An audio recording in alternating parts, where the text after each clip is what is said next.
ఓం శ్రీ మాత్రే నమః. ఛానల్లోకి స్వాగతమండి. ఈ రోజు వీడియోలో మనం కర్కాటక రాశి వారికి సంబంధించిన పూర్తి వివరాలు తెలుసుకుందాం. మే 27న అమావాస్య. ఈ రాశివారు ఈ నెల అమావాస్యలోపు మీరు ప్రాణం పోయినా కూడా చేయకూడని తప్పులేంటో తెలుసుకుందాం.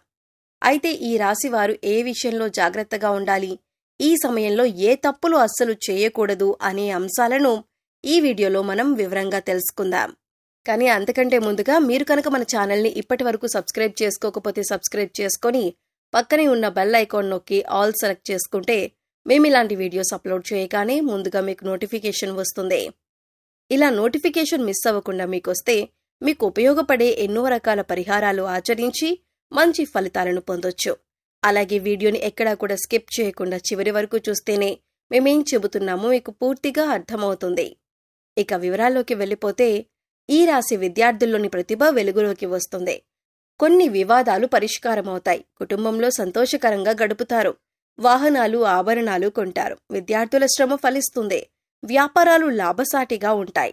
పెట్టుబడులు సమకూరుతాయి. వ్యాపకాలు పెరుగుతాయి. ఉద్యోగస్తులు కొత్త బాధ్యతలు చేపడతారు.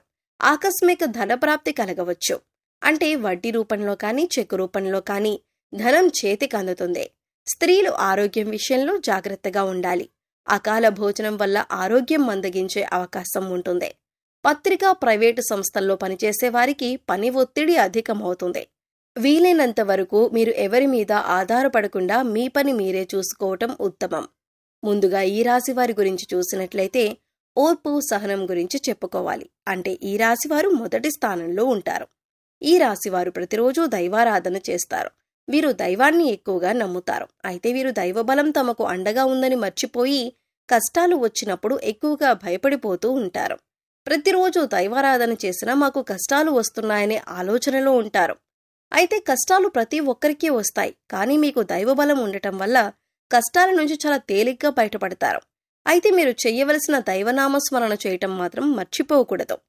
ఇక మీరు ముఖ్యంగా గుర్తుపెట్టుకోవాల్సిన మరొక విషయం ఏంటంటే ఎదుటి వ్యక్తిని గుడ్డిగా నమ్మకూడదు. ఏ అంశంలో తీసుకున్నా, అంటే మీరు కొత్తగా ఏదైనా పని చేయాలనుకున్నా, లేదా మీరు ఏదైనా నిర్ణయం తీసుకున్నా, కొత్తగా బిజినెస్ స్టార్ట్ చేద్దామనుకున్నా, ఇలా ఏ సందర్భంలోనైనా మీరు ఎదుటి వాళ్ళని నమ్మి మీ విషయాలన్నీ కూడా ముందుగా వారితో చెబుతూ ఉంటారు.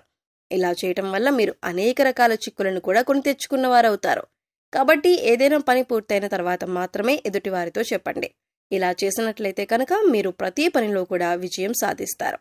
అలాగే ముఖ్యంగా ఈ రాశివారు తమను తాము నమ్మాలి. అంటే మీ పైన మీకు విశ్వాసం అనేది పెరగాలి. ఇలా చేయటం వల్ల మీలో కాన్ఫిడెన్స్ పెరుగుతుంది. అప్పుడు నేను ఏ పనైనా చేయగలను అనే ధైర్యం మీకు వస్తుంది. ఎందుకంటే కొన్ని సందర్భాల్లో ఈ రాశివారు నేను చేస్తున్న పని అవుతుందో లేదో అనే ఆలోచనలో ఉంటారు. ఇక ఇటువంటి ఆలోచన వల్ల మీరు చేసే పనుల్లో తడబాటు ఏర్పడుతుంది. తప్పులు చేసేందుకు ఎక్కువ అవకాశాలు ఉంటాయి. అందుకోసం ఇటువంటి ఆలోచన మీకు అవసరం లేదు. ఎందుకంటే మీరు దైవారాధన చేస్తారు. దైవబలం మీకు అండగా ఉంటుంది. కాబట్టి మీపై మీరు నమ్మకాన్ని పెంచుకోండి. ఈ రాశి వారికి ప్రస్తుతం అనుకూలమైన రోజులుగా చెప్పుకోవచ్చు. మీరు ఏ పని చేపట్టినా కూడా విజయవంతంగా పూర్తి చేస్తారు. అయితే మీరు కొన్ని పనులను చేయకుండా ఉండటం వల్ల ఈ ఫలితాలు మరింత అనుకూలంగా మారి మీకు సత్ఫలితాలను తీసుకువస్తాయి. ముఖ్యంగా మీరు ఈ 5 తప్పులు చేయకుండా ఉంటే ఈ రోజుల్లో మీరు ఏ పని చేసినా కూడా దాంట్లో మీరు సక్సెస్ చూస్తారు. ఇక మీ విజయాన్ని చూసి మీకు మానసిక ఆనందం కలుగుతుంది. ఈ విజయం మీకు మాత్రమే కాదు, మిమ్మల్ని నమ్మిన వారికి, మీ శ్రేయోభిలాషులకి, మీ కుటుంబ సభ్యులకి కూడా ఆనందాన్ని కలిగిస్తుంది. ఇక మర్చిపోయి కనుక మీరు ఈ 5 పనులు చేశారంటే కనుక దరిద్రం మిమ్మల్ని వెంటాడుతుంది. అయితే ముఖ్యంగా మీరు చేయకూడని 5 పనులేంటో వివరంగా తెలుసుకుందాం. అందులో మొదటిగా చీకటి పడిన తర్వాత, ముఖ్యంగా దీపాలు పెట్టే వేళ అంటారు.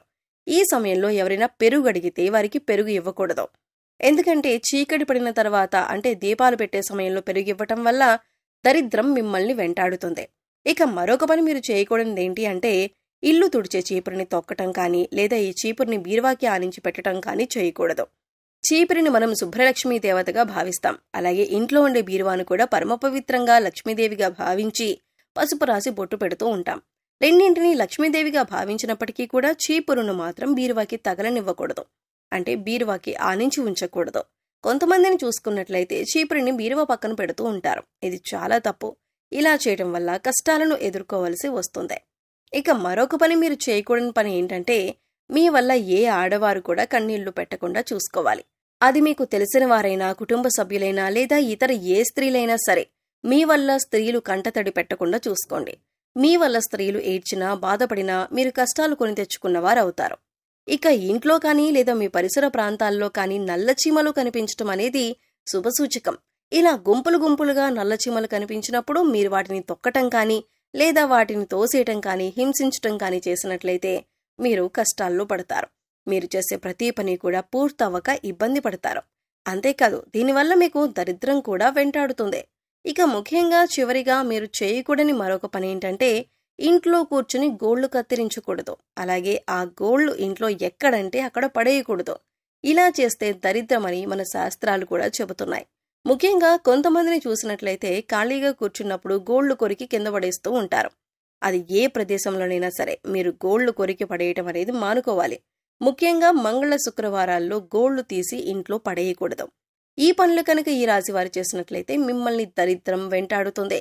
ఈ విషయాన్ని గుర్తుపెట్టుకుని ఈ తప్పులు చేయకుండా ఉండటం వల్ల మీరు చేసే ప్రతి పనిలో కూడా సక్సెస్ పొందుతారు. అంతేకాదు దరిద్ర దేవత ఎప్పుడైతే వెళ్లిపోతుందో అప్పుడు మిమ్మల్ని అదృష్టలక్ష్మి వరిస్తుంది. మీరు చేసే పూజలన్నీ కూడా ఫలిస్తాయి. అదృష్ట దేవత కలిసి వస్తుంది. లక్ష్మీదేవి స్థిర నివాసం ఉంటుంది. అన్ని పనుల్లో విజయం పొందుతారు. ఇక ఈ సమయంలో అదృష్టం కలిసి రావాలన్నా, మరిన్ని సత్ఫలితాలను పొందాలన్నా మీరు చేసుకోవలసిన దేవతారాధన అలాగే పాటించవలసిన పరిహారాల గురించి తెలుసుకుందాం. మంగళవారం రోజు ఆంజనేయ స్వామి ఆలయానికి వెళ్లి ఆలయ ప్రాంగణంలో హనుమాన్ చాలీసాను పఠించటం వల్ల మంచి ఫలితాలను పొందుతారు.